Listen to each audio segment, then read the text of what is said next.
Hey, it's Ben Wise, ZOAR Fitness, and today I want to talk about maximizing your efficiency in the burpee pull-up. So there's really two options that we can do in the burpee and two options that we can do in the pull-up section of the burpee pull-up. So first of all is the burpee. Obviously we can jump the feet up underneath of us and stand up, sort of like, again, a traditional burpee, or we can step that foot up underneath and then bring the other foot underneath. So if you're allowed to step up, typically that's a little bit more efficient. It'll save you a little bit of energy.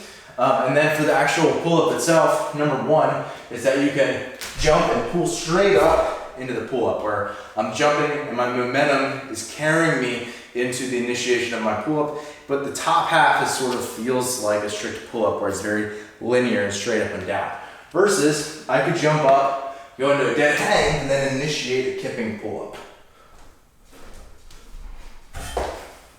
Where again, you jump, hang for a fraction of a second, and then initiate, but then it's more of that C shape in the actual kip, and if you watch your shoulder line of action.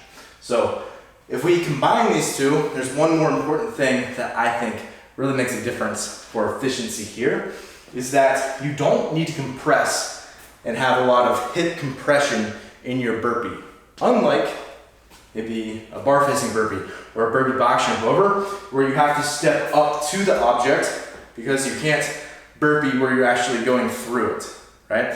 And I'll explain what I mean here. So in other words, I'm directly underneath the bar right now. That's something I couldn't do if it was a bar facing burpee or a burpee box jump over, but I'm directly underneath, and now with my feet on this line, I'm gonna put my hands out in front of my body. So it's in front of where the pull-up bar is.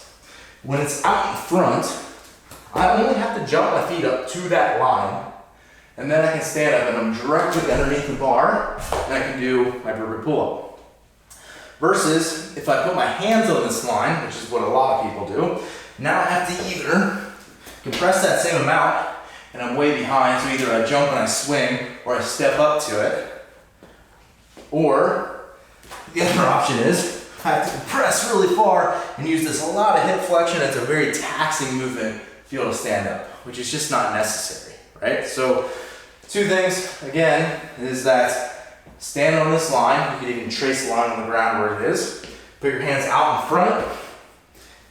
Then only jump your feet to that line.